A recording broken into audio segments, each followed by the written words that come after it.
Craig Harline is a professor in the history department at BYU. Professor Harline earned a PhD in European history from Rutgers University. However, the beginning of his love for history, specifically religious history, started when he served a mission in Belgium. Professor Harline's own religious mission in Belgium led him to a reverence and interest in Catholicism. His initial interest in the aestheticism and grandeur of Catholic cathedrals resulted in a lifelong study of religious devotion, specifically the period of the Reformation.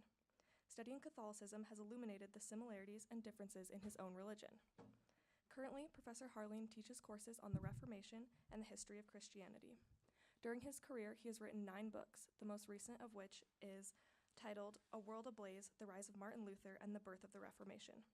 His work has been featured on The Today Show, National Public Radio, and many other television and radio programs in the United States and Western Europe. When he is not teaching at BYU, Professor Harline can be found in the archives of Belgium, where he prefers to spend his summers. His time and connection to Belgium led him to the story of Anaïse, a Catholic Belgian woman who converted to Mormonism. Despite his initial reluctance to research a story of modern Christianity, he has been able to relate her story back to his own work and knowledge of the Reformation, as well as earlier versions of Catholicism. Today, Professor Harline joins us to give his lecture, Inseparable, a story of conversion, disaffection, and family. Please join me in welcoming Professor Harline to our colloquium.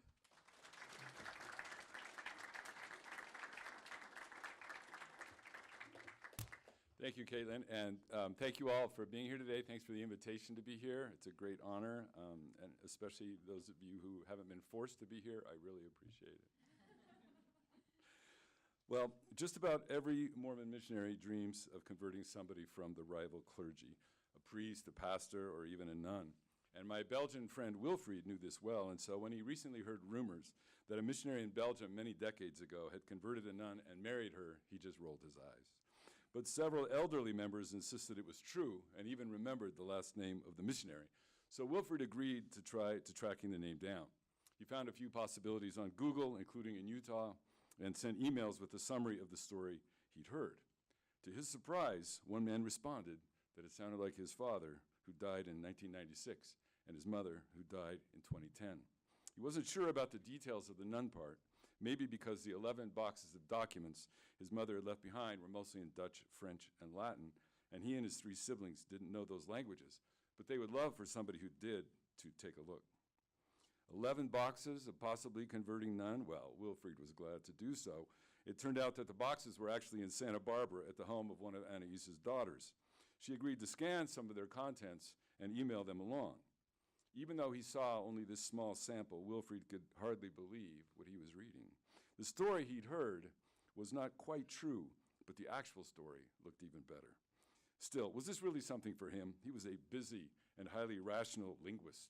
He didn't have time for 11 boxes of drama and scandal, but he knew just the sort of tabloid historian who might. Me.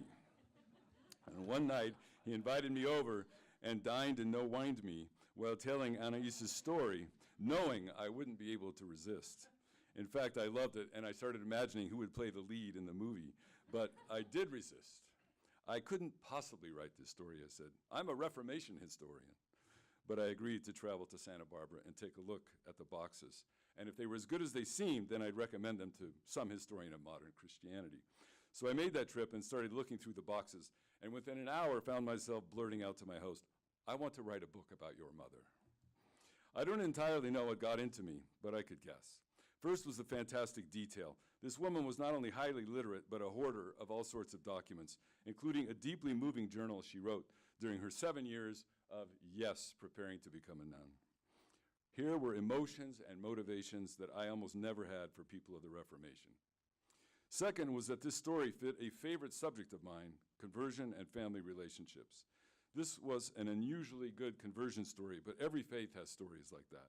What hooked me on this one was how her conversion led her to handle differences of faith with both of her parents and then eventually her children.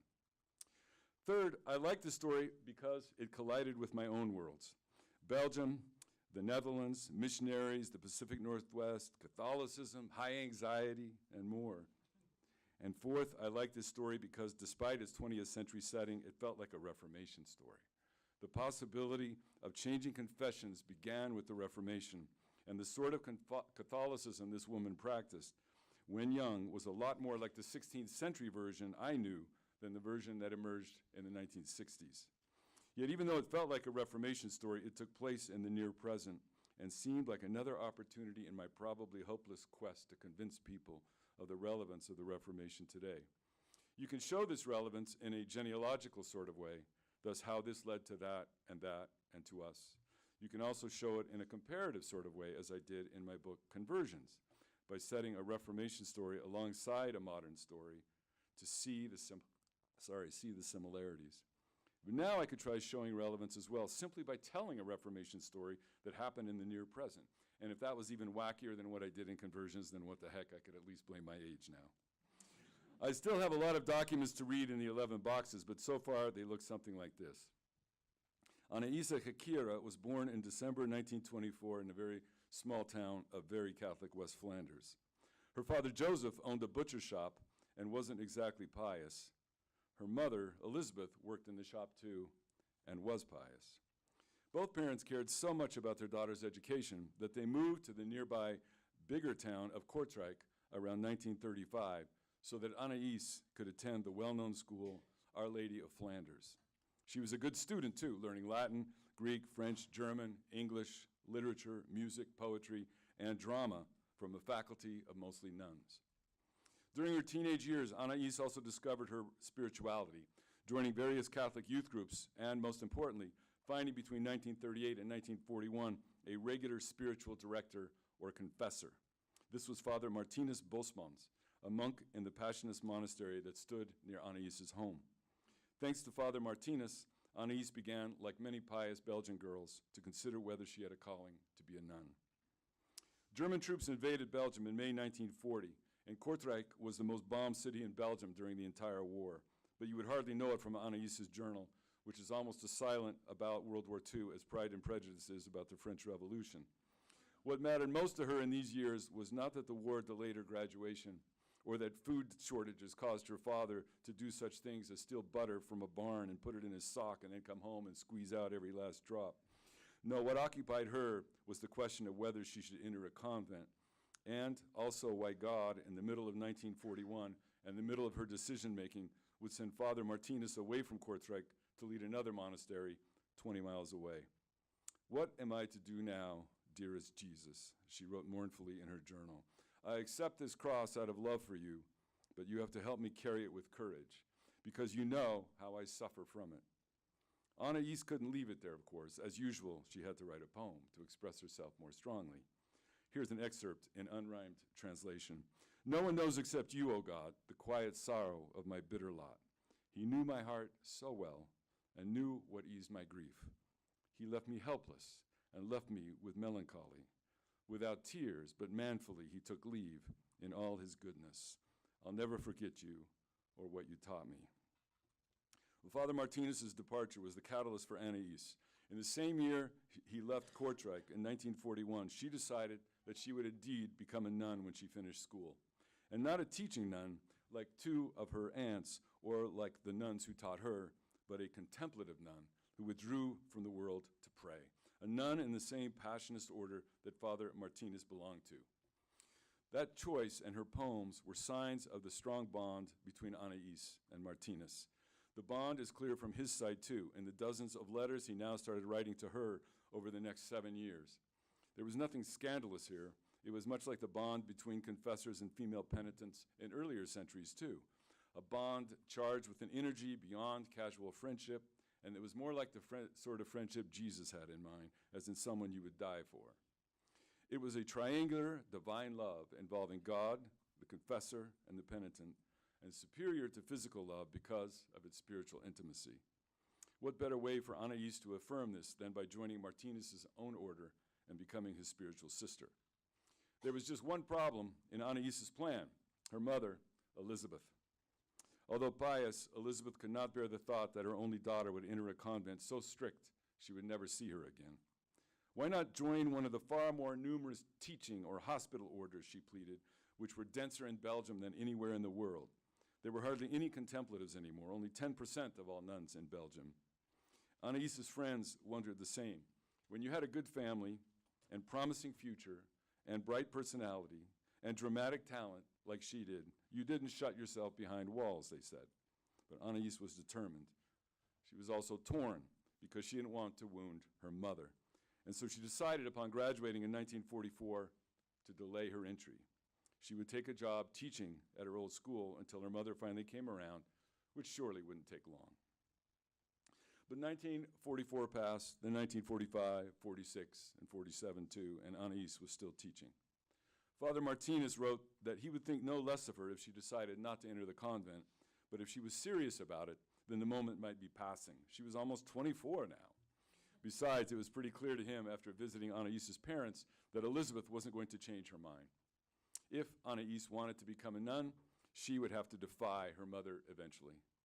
Yet, despite his distance, Father Martinez was still Anaïs's spiritual director, even when he moved much further away from her to Rome in late 1947 to become second in command of the entire Passionist order. He kept writing Anaïse. He even wrote from the Congo, where he was sent in April 1948 to inspect the order's missions.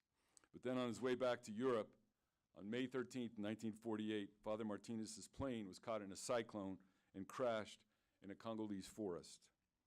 There was no fire, and his body was found intact the next day on the forest floor, face down, hand clutching his rosary.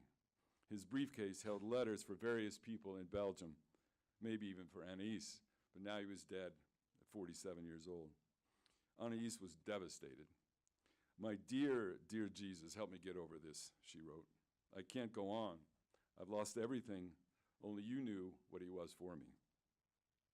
Just as Martinez's transfer from Kortrijk back in 1941 had been the catalyst for Anaïse to decide to become a nun, so his death in 1948 was the catalyst for her to finally take steps. Without telling her parents, she now arranged to enter the Passionist convent in Tielt, her mother's hometown near Kortrijk. She would enter on September 15th, which would allow her to finish teaching the school year and give her time for a long goodbye with her family. Anaïs's parents had recently moved to Ghent so that Anaïs's younger brother Anatole could attend the university there. To help support themselves in this large city, Joseph and Elizabeth bought a house with extra rooms that could be rented to students. Anaïse stayed behind in Kortrijk to keep teaching, which also allowed her to put off telling her family about her intentions. But by mid-July, the school year was almost over, and it was almost time to go home. As a warm-up for the in-person confrontation soon to occur, she finally wrote her mother on July 16th with her big news, using language that was attributed to Jesus himself, that Father Martinez had used on her, and that converts of all sorts since the Reformation had used on their disapproving loved ones. "Whosoever will not leave father and mother for my sake is not worthy of me." Anaïse also urged her mother to think of this sacrifice as something that would join them even closer together in God. But Elizabeth wasn't convinced. She wrote back quickly, this time in Anaïs's own language, poetry. "Why do you leave me so soon?" she said. "On God's far dark paths I sob aloud, alone. Come, dear child, before you lock yourself behind bars and walls." Anaïse went home to Ghent on July 31st for the final goodbye, and not surprisingly found all sorts of tension and sorrow there. It was relieved briefly the very next day, August 1st, by a knock at the door. Anaïse answered and was surprised to see two young men there saying with American accents that they'd put an ad in the paper about renting rooms, and her father had responded and invited them to come by. Now Joseph came to the door to have a look. When the strangers identified themselves as Mormon missionaries, he grew reluctant and said, "Check back in a couple of weeks. And if the rooms still aren't rented, then maybe you can have them." Missionaries hadn't been in Ghent since before World War II, and even then only sporadically. The first two arrived in the city in June 1948, but one of them was soon so sick that he had to be rushed to a hospital near the mission headquarters in the Netherlands. One of the missionaries at the door today, named Clyde Rudd, was sent to Ghent to take the sick missionary's place until he recovered. The first thing Clyde did upon arriving was to look for a new apartment because he was sure that the current one, which he called a hellhole, was the reason the missionary was sick. When the rooms at the Ghekiere home were still unrented by August 11th, Joseph said the missionaries could move in. It wasn't long before a desperate Elizabeth told the missionaries the situation with Anaïse and asked them whether they could please talk her out of entering the convent. They would be glad to try, they said. At first, Anaïse, who was not only pious but thoroughly knowledgeable of her faith, defended it mightily. But gradually she grew interested in what the missionaries were saying and started asking questions. Around September 1st, Clyde even brought the mission president along to speak to Anaïse, a conversation that lasted for several hours. Later that same night, Clyde and Anaïse talked 2 more hours, after which he wrote in his journal, she was nearly on the point of breaking down. Anaïse was still broken down on the big day of September 15th, the day she was supposed to enter the convent. But instead of entering, she called a cousin in Tielt and asked her to please tell the convent that she wouldn't be coming that day. Then she wrote the Mother Superior to say she would like to delay her entry until October. The Mother Superior very kindly and encouragingly told her not to worry. It would all work out fine. But the other nuns in Tielt were stunned. Never before during their 50 years of existence had someone set a date to enter and then not shown up. All the new clothes they'd sewn for her just laid there. Anaïse continued to study over the next weeks and attended the first public meetings held by the missionaries in Ghent, plus a couple of meetings in Antwerp. In October, she asked to delay her entry into the convent again until December. She also told her new confessor that she'd been talking to Mormons and wondered what he thought of them. "Stop all contact immediately," he urged, in a tone that suggested a lot of rapid arm waving. "No more talks, they are wolves in sheep's clothing. Get into the convent fast." But this confessor didn't have the sway of Father Martinez, and so Anaïse kept talking. "Now a struggle raged inside me that caused me many sleepless nights," she wrote. Clyde Rudd had been transferred away at the end of September, but Anaïse kept writing him, which wasn't against any rules, with more questions. In early November, she told him that she believed what he had taught her, and because of that, the fear of all human gossip and prattle and ridicule and laughter disappeared. By December, she not only gave up plans to enter the convent, but decided she wanted to convert to this new religion, which would make her the first person in all of West Flanders to do so. The date was set for January 16, 1949, in Antwerp. Clyde, now in Rotterdam, would travel down to perform the ritual, another common thing for missionaries to do at the time, along with going to movies and playing Monopoly between church services and visiting friends around the mission before you went home and staying inside when it was too cold. But there was one problem with Anaïse's desire to convert. Once again, her mother. Elizabeth wasn't going to like this any more than she'd like the convent. And so again, Anaïse put off telling her. At Clyde's urging, she finally did so on January 4th, 12 days before the scheduled baptism. "You cannot imagine the reaction," she wrote to Clyde, painting the scene. "She made many threats and forbade me from going to Antwerp, and said that if I did, she would tell the whole family and everyone else too, and that it's a scandal, and that maybe I should just stay under the water, and that I'm too easily tempted and led away." The same thing had happened with the convent, fumed Elizabeth. "You let priests talk you into entering, and now you're being led astray by these young men because Anaïse couldn't possibly have been convinced so quickly on the merits." Her future was ruined, and she'd caused her mother the greatest sorrow imaginable. Anaïse defended herself. She'd read and written and prayed for months into the small hours of the morning, and she loved the truth too much to be swayed by merely personal considerations. This back and forth went on until 1 a.m. with plenty of weeping on both sides, until Anaïse ended things with the crucial words, the same words she'd used about the convent. She loved her mother, but she had to love God more, just as Jesus said. No doubt sick of these words by now, Elizabeth enlisted a few others to try changing Anaïse's mind, including a former teacher who begged Anaïse to wait 6 months until her spirit was normal again. "Stop studying religion for a while," she wrote. "Do a lot of housework instead. There's the solution." The teacher brought out the big guns too. "Father Martinez wouldn't like what you're doing," she reminded Anaïse, but Anaïse was determined. On January 16th, Clyde baptized her in the municipal swimming pool of Antwerp. Anaïse and her family tried to keep her conversion quiet as long as possible, partly so she wouldn't lose her job at her Catholic school, and partly to protect her family from scandal. But the news came out anyway, and Anaïse was practically crucified. She received numerous disbelieving letters, lost almost all of her friends, and was fired from her teaching job. Given all the trouble she suffered, we have to wonder, as we often do upon hearing such stories, why bother to convert at all? Why would her fellow believers treat her so badly? But such scenes happen in just about every religion when somebody leaves the faith, including our own, and including at our university, where any student who leaves the church must leave school too. So why bother? Maybe conversion, like love, is inscrutable and has no rational explanation.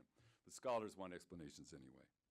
The simplest, of course, is that the converting person really is convinced that God has revealed to her the truth. But there are usually other factors at work that influence the convincing. Scholars have shown that the single most demonstrable influence on religious choice is social relationships. Most people stay in their religion of birth precisely because of those relationships, and they tend to leave only when the promise of new relationships seems even stronger. Psychological and cultural factors matter here too. In Anaïse's own psyche and culture, for instance, there was, despite her intelligence and independent spirit, a prominent place, even a strongly perceived need, for a personal spiritual director, which in most cases meant a priest. Father Martinez played this role for Anaïse for at least 7 years. In her later years, Anaïse said that had Martinez not been killed, she almost certainly would have entered the convent. But his death alone didn't cause that need to disappear. She tried other confessors right away. She never connected with them, but she did connect with the missionary Clyde Rudd. Was it any coincidence that Clyde bore a striking resemblance to Father Martinez? Maybe Anaïse would have converted if some other missionary had knocked on her door too. But maybe the personal connection with Clyde was decisive, which is something we often don't like in our narrative of conversion, where we like to draw nice, neat boxes around that no romantic feeling started until, this. Anaïse was a very proper person, like her mother, and not only knew that people would suspect she had romantic feelings for Clyde, what probably she would have refused to admit any such feelings to herself anyway. She always behaved formally with him when he was a missionary. Whatever the particular mixture of elements in Anaïse's conversion, Clyde finished his mission in May 1949 and returned home to Parker, Idaho, population 306. His continuing correspondence with Anaïse turned almost immediately romantic on both sides. Her letters were long and literate, and usually in pretty good English rather than Dutch. Clyde's were shortish and straightforward and sometimes wistful, with beautiful handwriting but less than beautiful grammar and spelling. He didn't just say F-E-R for F-O-R, but spelled it that way on paper too. Soon they were writing about a possible future together, but how to do that before the age of internet, cheap flights, and FaceTime? They decided that Anaïse would go to Idaho and see how things developed, as they'd only been around each other for about a month during their mission, his mission. Clyde paid $100 of the $248 boat fare, while Anaïse worked at a new job for almost a year to save the rest and to get a 6-month visa. The boat line gave her a choice of several dates in May to depart, including May 13th. She responded, not that date. That was the date Father Martinez had died. She finally chose May 30th, 1950, when her parents saw her off. She arrived in New York Harbor by June 7th, where someone who either knew what they were doing or got incredibly lucky took this fantastic picture of her. A few days later, she reached Ogden, where Clyde and others met her and drove her to the farm in Parker. Her parents expected to see her again in 6 months, but worried she wouldn't return. Was it better for her to be secluded in an enclosed convent 30 miles from home, or out and about in a strange place 5,000 miles away? Now Anaïse's story became an immigrant story as much as a conversion story. This too reminded me of the Reformation, when so many converts immigrated for their faith. For Anaïse, there was this shock of moving to rural Idaho. Her only Belgian friend in the US wrote from Los Angeles to warn her that, quote, people are completely different here than at home, unquote. And there was no Flemish community in Idaho for relief, like Italian or Irish immigrants might find in New York. Everything looked and tasted and sounded different. Clyde once wrote that he hoped she could learn to speak English without an accent, suggesting the stigma this carried, even when you were from a presumably quality country like Belgium, as our president might call it. I can pretty much guarantee that Clyde didn't speak Dutch without an accent. But somehow that was okay, because he was only temporary there. Anaïse spoke 4 languages and read and wrote 2 more, but when she learned English as a teenager, she never heard native speakers, and her early patterns were hard to break. Her heavy accent made some think she was less intelligent than she was, and to see her as forever the outsider. Being an immigrant also affected her choice of work. Her Belgian teaching certificate was no good in the US, and nobody had any money for her to go to college to earn a new one. The American dream Clyde had promised hadn't even come to Clyde yet.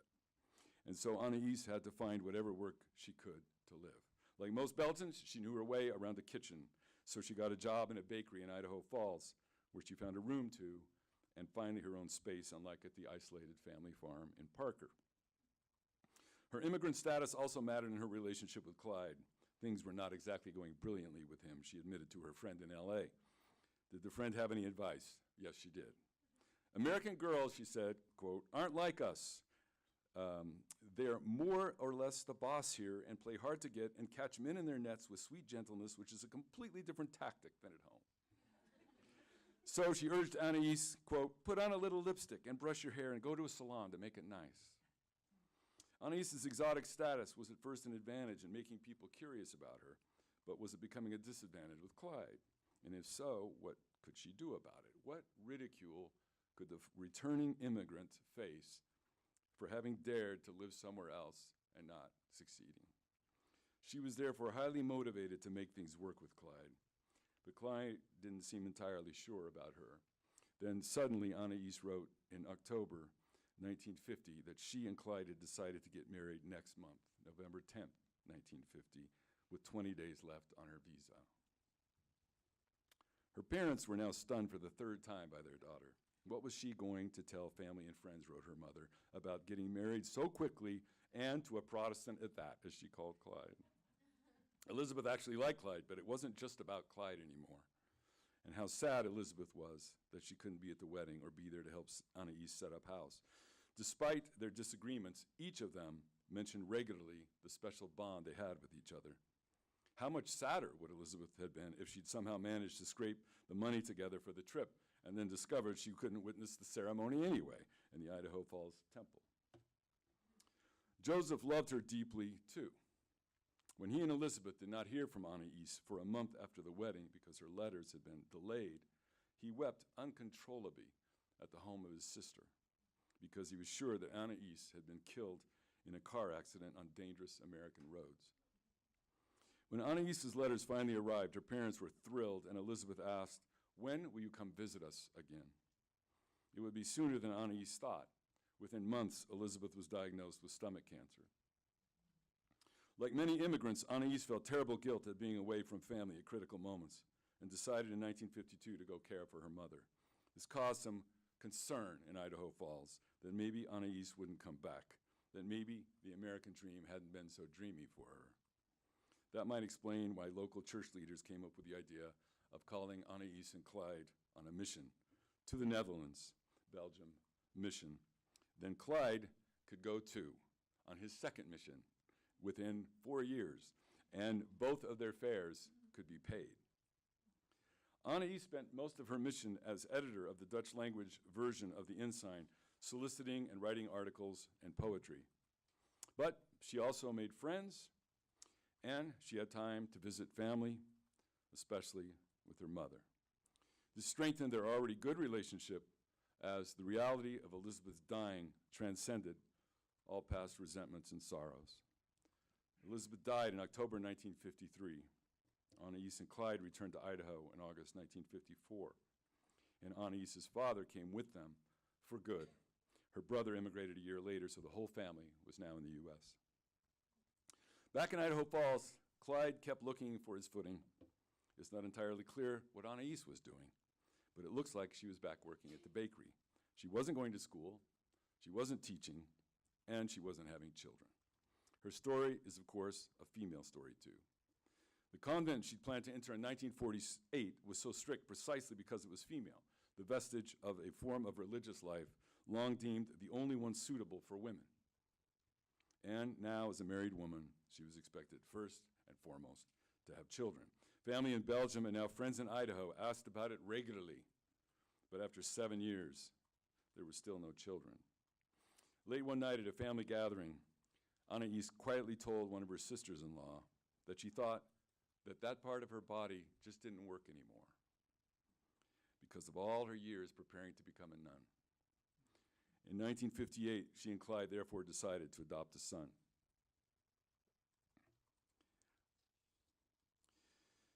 Soon afterward, Anaïse became pregnant with a daughter, and then later bore 2 more children. Now it finally seemed to her that she and Clyde were having the family they'd written about dreamily in their letters after his mission, raising their happy eternal family in the church, first in Idaho Falls, then from 1965 in Portland, where Clyde had an insurance business. To make this part of the story, and the really important part of the story that I'll have to develop later, extremely short, her family life, like that of most of us, didn't go exactly as dreamed either. Over the next years and decades, 3 of her 4 children decided to leave the church she'd given up so much for. At first, Anaïse reasoned with them much as her mother had, and they responded, "But you left your parents' religion, Mom." "That was different," she said. But as far as their relationships went, it wasn't. Anaïse eventually realized that, and she never played the heavy card of, "I gave up everything for church and family, how could you do this to me?" Instead, like people ever since the Reformation, she saw what her choices were: reject her loved ones and cut off contact, tolerate them in some form that ranged from coldness to politeness, all the while hoping they would change, or accept them and their choices and treat them as equals. And so she loved her children. Anaïse also kept up a good relationship with her still Catholic father, making sure he had his coffee and beer when he was at her house, items that for a Belgian were almost unthinkable to be without. Clyde died in 1996 from cancer. Around 2004, at age 80, Anaïse showed signs of dementia, which lasted during the final 6 years of her life. Toward the end, one of Clyde's brothers and his wife went to visit her in Oregon. The brother recently told me how something strange had happened there. He knew Anaïse wasn't entirely clear in her mind. So when he walked into the room and Anaïse thought he was a priest, he played along. But he didn't know what to make of it, and I knew right away what she was saying, and that was Father Martinez. And it probably wasn't the only time that happened. The scene reminds us of how zealous a Catholic Anaïse had once been, and maybe in a part of her still was. And she seemed to have something of that until she died in 2010 with her kids nearby. The nuns in the convent of Tielt, where Anaïse was supposed to enter, talked about her as long as they lived, even the ones who weren't in the convent in her time. The last survivor of that convent, Sister Bernadette, seen here, she hates posing for celebrity pictures, but I insisted, told me last year that Anaïse even visited the convent once or twice during the 70s or 80s. And Bernadette, then the Mother Superior, allowed any nun who wanted to go talk to her do so, which was unimaginable before the 1960s. The convent is gone now, sold just a few years ago, and the Reformation has passed. But of course, the influence of the convent and of the Reformation live on in real ways. Anaïse's story is a Reformation story because of the institutions involved and the stress caused by conversion, and in revealing the extent to which the convent and immigrant can be fully integrated and trusted in the community or even within the family. Anaïse's fellow church members loved hearing her conversion story, which she traveled around southern Idaho and Oregon telling. But how much was this about affirming their own convictions, thus that someone had joined their church and their country because they were so irresistibly true, rather than about accepting a convert immigrant into their community? It's also a Reformation story to me in an oddly inferential way, precisely because we have so many details about Anaïse's life. It's somehow easier to imagine the usually sketchily documented people of 400 years ago in equally excruciating and revealing detail, which makes them a lot more real. In other words, just as the Reformation might better help us understand our own world, so a modern story might better help us imagine the Reformation, or as Einstein famously put it, to see that the distinctions between past, present, and future are ultimately just a stubbornly persistent illusion. Thanks for listening.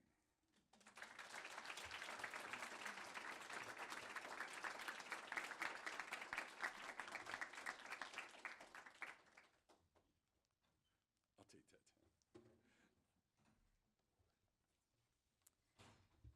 All right, we've had the pleasure of hearing from Professor Harline about the remarkable life story of Anaïse Ghekiere.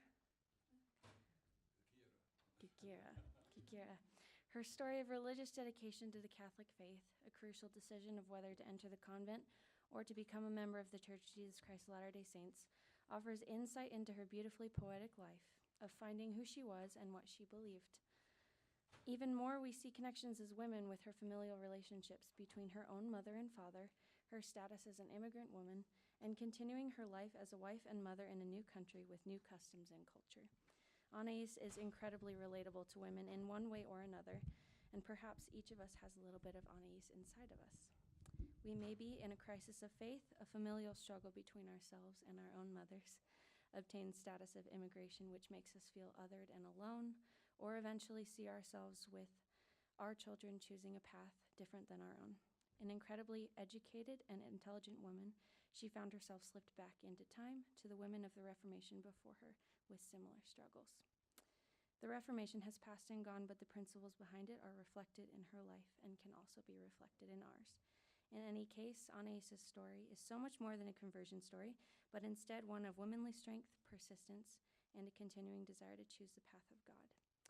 And at this time, we would like to start our Q&A, and I'll start with a question of, from your studies of the Reformation, how do you feel conversion differs between men and women? Does it? Thanks. Well, conversion probably differs from person to person, but there's no doubt that various influences make a difference. So you can say gender can make a difference. Since the beginning of Christianity, there have been constant laments that Christianity is becoming feminized, right? And they worried about that in the Reformation too. A lot of converts were females, so I think that had a lot to do with it. It was a way, going into a convent was a way for a woman to express her independence as well. So going into a convent in the Middle Ages was seen as a form of conversion. Everybody belonged to the same religion, so that was the meaning of conversion has changed over time. But it only took on the meaning of joining another confession at the time of the Reformation. So in that case, even after the Reformation, women could see it, joining another religion, as a form of asserting their independence. Some women, though, stayed in convents and Catholic precisely because they had more independence there, they felt, than becoming a Protestant wife. So it varied. It changed from person to person, but there's no doubt that gender in different times influences people has influenced people in different ways, yeah. If you have a question, we'd invite you to come up to the mic here on the left.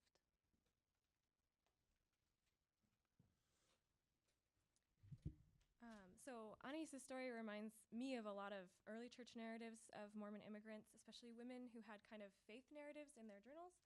And all these women were educated, especially with very strong religious influences.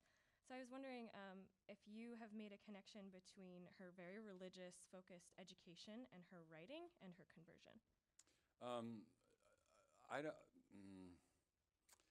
I mean, she was clearly very educated, and in her case, that made a difference. In some other people's case, that would be the thing that would keep them from converting because they just wouldn't take it seriously. They wouldn't study it seriously. So ultimately, again, how can we say why somebody converts? In most cases, it's probably there's some kind of emotional element. Other cases, I know somebody, a guy in Belgium who converted purely out of intellectual reasons, right? I know somebody who's Catholic purely out of intellectual reasons. So I'm not sure if we can, how much to generalize about that. I bet there have been studies done of converts and their educational background. And Rodney Stark did one for the ancient world, and he infers things from the modern world to the ancient world. And he believes that Jesus didn't just go to the poor. He probably went to those who were at least the middle class, therefore some kind of education, whatever form that took in the ancient world. And he based that on patterns he saw, including among others in Mormonism and so on, that there were people with some education, not just the poor. So there could be a difference there. But again, some people, it's education that would keep them from taking it seriously. So you'd have to do more studies to be more systematic than that. I'm horrible. I study one case at a time, and I try to make generalization or try to connect to bigger trends from that. But I don't tend to do those bigger general studies myself. Yeah. Thank you.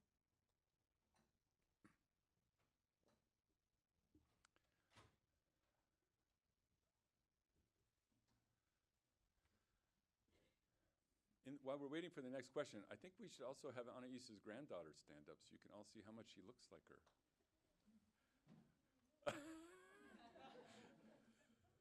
Jordan, nice to have you here.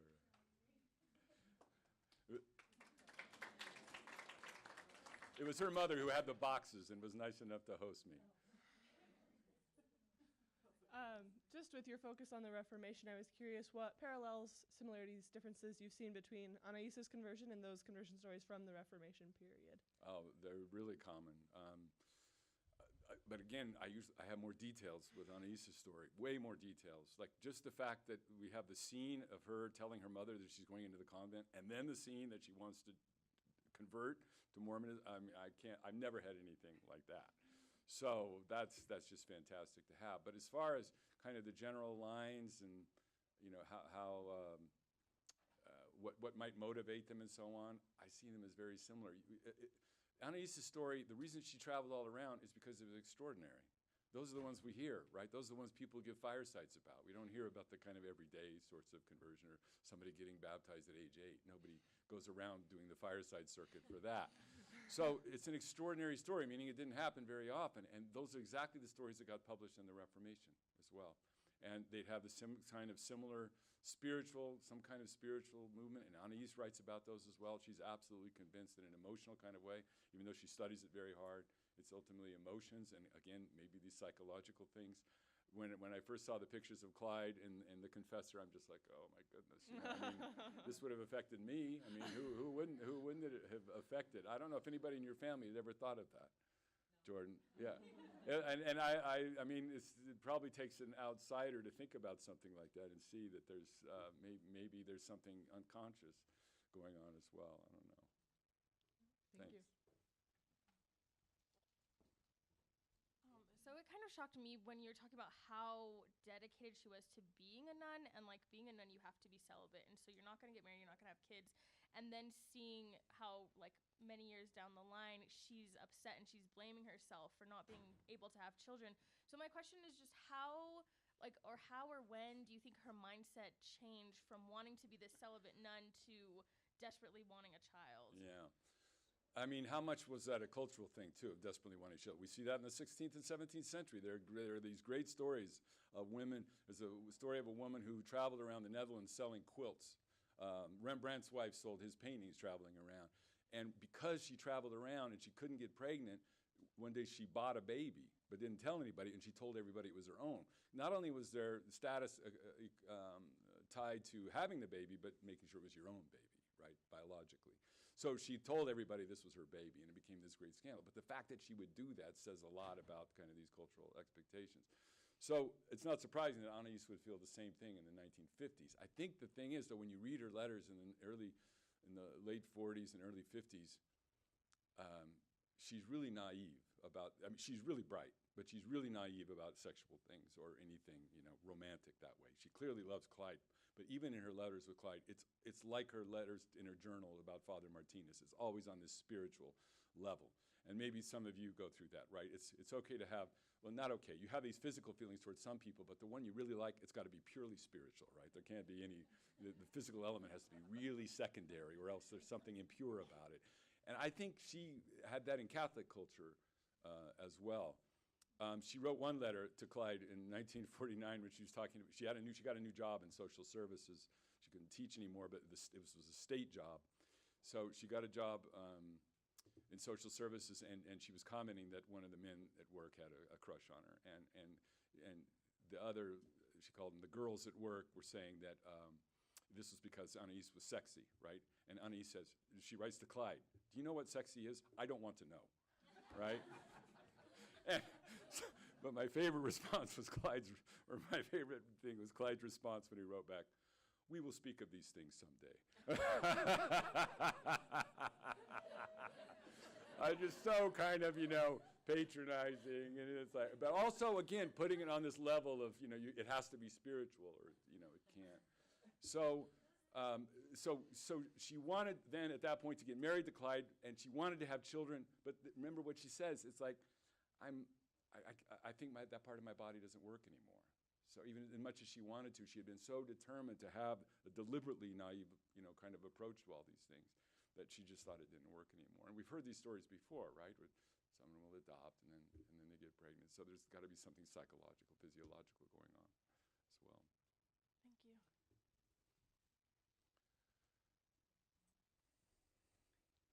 Thank you. Yeah, I was just going to say we have time for one more question. Okay. given all your work on conversion, both this book and other books, do you have any prescriptive recommendations for our institutions?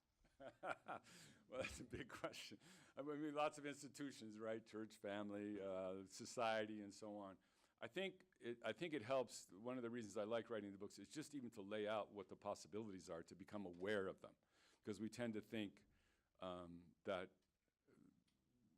we tend not to think about them. We just tend to react. And so I think to even be aware of the possibilities helps as you approach this. And it's pretty much what I laid out. You see the same thing in the Reformation. You can reject your child's choice. And sometimes parents in the Reformation killed their children when they converted. It happened once in a while. More often, you just cut them off. You never talk to them again. That still happens sometimes. We hear stories of that. And in some cases, they really accept the choice of their child, and they say, we see this in the Netherlands in 1609. There's a famous case of one of the mayors. He says, he's a Calvinist, my wife is happier when she goes to the Anabaptist services. And I accept that. I let her go, because the preachers were mad at him for letting his wife go, right? And then most of the time, most families, they're somewhere in between. They're in this realm of tolerance. And tolerance can range from having a little bit of contact. At least you're not killing them, right? At least you're not completely cutting them off. But you have a little bit of contact, to being very polite, but in the back of your mind always wishing they would change. And really, most of the time agreeing not to talk about it. That's tolerance. And if that's good for you, that's fine. You know, we could say that, again, that's better than completely cutting off, having no contact. But to have that level of really where you feel equally accepted by the other, it takes that kind of acceptance where you say, I accept that your decision is what you feel like you need to do, and maybe it's the best thing for you because I don't know everything. It's really hard to get to that place. It sounds easy when you say it, but when it happens with your own family or something like this, historians usually study the history of, and sociologists usually study conversion in society. How does broader society handle it? How does the state handle various religions? And the place where it hadn't been studied as much when I got interested in it was within family dynamics, where I suspected it would be most hot of all. And that is precisely because you love them so much, emotions run hottest, people would either be more willing to give them a chance, or they'd be really angry, even angrier than their next door neighbor or something like that would. And that is often the case. But most of the time, you function in this kind of tolerance level, and to get to that level of acceptance, and you have to ask, well, is that okay? Shouldn't I stand up for my religion? Shouldn't I tell my child they're doing the wrong thing when they join an obviously false religion, right? Isn't that what standing up for your religion means? You could also make the argument that acceptance fits the second great commandment, to love your neighbor as yourself. And to say that accepting someone, having this equal relationship with them, is my highest religious imperative. Not standing up for my religion and causing a division, but standing up for my religion by saying, how can we reconcile this? How can we find common ground? Those are the choices. They seem pretty simple. They get more nuanced and complicated in every case, but it seems like those are the basic choices. All right, we'd like to thank Professor Harline for being with us today. Please give him a round of applause. Thanks. Thanks a lot. That was a really good response.